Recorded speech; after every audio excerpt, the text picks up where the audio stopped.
अस्सलाम वालेकुम व्यूअर्स, उम्मीद करता हूँ आप सब खैरियत से होंगे। मैं हूँ शेफ मोहम्मद अबूबकर और आप देख रहे हैं स्टाइलिश फूड सीक्रेट। आज हम आपके साथ रसीला, मीठा और मुंह में घुल जाने वाले सूजी के हलवे की रेसिपी शेयर करेंगे। इतनी आसान रेसिपी आपके साथ शेयर की जाएगी कि जो हजरात पहली बार में भी इसे बनाएंगे, इनसे भी ये रेसिपी बहुत परफेक्ट बनेगी। ताज़ा हलवा भी थोड़ी देर में खुश्क हो जाता है। आज की रेसिपी की सीक्रेट बात यह है कि हलवा नरम और मज़ेदार तो बनेगा ही, लेकिन जल्दी खुश्क भी नहीं होगा। कितनी मिकदार में चीज़ें इस्तेमाल होंगी और परफेक्ट रेसिपी बनाने के लिए वीडियो को आखिर तक ज़रूर देखिएगा। आइए इसे बनाना शुरू करते हैं। गुड़ और सूजी का हलवा बनाने के लिए सबसे पहले एक बर्तन के अंदर 4 कप पानी डालेंगे। इसके अंदर हम अब गुड़ डालेंगे, जिसकी मिकदार 1 पाव है। इसको हमने पहले ही छोटे छोटे टुकड़ों में तोड़ लिया।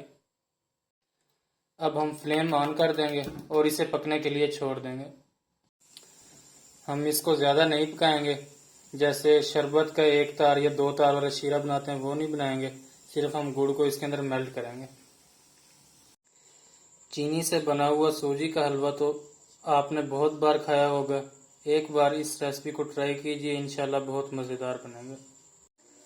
यहाँ पे गुड़ हमारा अच्छी तरह मेल्ट हो चुका है।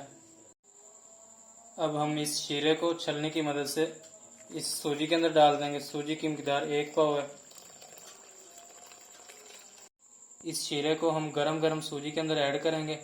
इससे सूजी का एक एक दाना फूल जाएगा और इसे चम्मच की मदद से हिला भी लेंगे। जो सूजी के अंदर गुठलियाँ बनी है वो ताकि रिमूव हो जाए। सूजी शीरे के अंदर अच्छी तरह मिक्स हो गई है। अब हम चम्मच निकाल लेंगे और इसे 10 मिनट के लिए कवर करके छोड़ देंगे। गुड़ और सूजी का हलवा बनाने के लिए हम 1 कप घी का लेंगे। घी हमेशा हलवा घी में ही अच्छा लगता है। आप देसी घी का भी इस्तेमाल कर सकते हैं, मगर कुकिंग ऑयल का इसमें कोई काम नहीं। अब हम इसके अंदर 2 टेबलस्पून चीनी शामिल करेंगे। चीनी को हम इसलिए शामिल करेंगे ताकि हलवे का कलर बेहतर हो जाए। हम इसे ज़्यादा नहीं पकाएंगे, सिर्फ कैरमलाइज करेंगे। चीनी को हम ज़्यादा कैरमलाइज नहीं करेंगे, सिर्फ इसका गोल्डन कलर लेके आएंगे। इससे हलवे का कलर और जायका बहुत मज़ेदार आएगा। यहाँ पे चीनी कैरमलाइज हो गई है। जो हमने सूजी भिगो के रखी थी वो हम इसके अंदर डाल देंगे। इस बात का आपने ख़ास ख्याल रखना है, जब आप सूजी इसके अंदर डालेंगे तो आपका फ्लेम बंद होना चाहिए। इसकी थोड़ी सी बुनाई कर लेंगे पहले, उसके बाद ही फ्लेम को ऑन करेंगे। इसको हमने अच्छी तरह मिक्स कर लिया है। अब हम फ्लेम को ऑन कर देंगे। जैसे जैसे हम इसको मिक्स करते जाएंगे ऐसे ऐसे गाढ़ा होता जाएगा। अभी इस स्टेज पे हमको ऑयल बहुत ज़्यादा नज़र आ रहा होगा, लेकिन ये इसके अंदर जज्ब हो जाएगा। अब हम इसके अंदर 4 से 5 अदद छोटी इलायची मिक्स कर देंगे। इसके बाद हम इसकी लो फ्लेम पे अच्छी तरह बुनाई करेंगे। जैसे जैसे हम इसको मिक्स करते जा रहे हैं इसकी बुनाई होती जा रही है। अब हम इसके अंदर ड्राई फ्रूट्स शामिल कर देंगे। इसकी बुनाई करते तकरीबन हमें 8 से 10 मिनट हो गए हैं। ड्राई फ्रूट भी बिल्कुल मिक्स हो गए हैं और हलवा भी बिल्कुल तैयार है। अब फ्लेम ऑफ कर देंगे। अब हम इसे सर्व करेंगे और आपको फाइनल लुक भी इसकी दिखा देते हैं।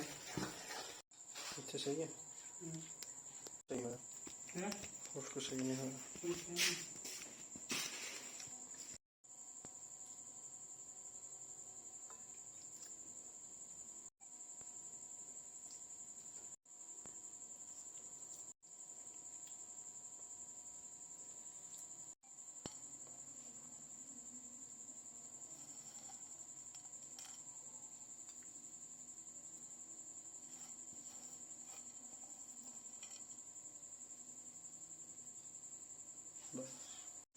एक एवं लेके आए, इन्हीं की तस्वीर लेके आए।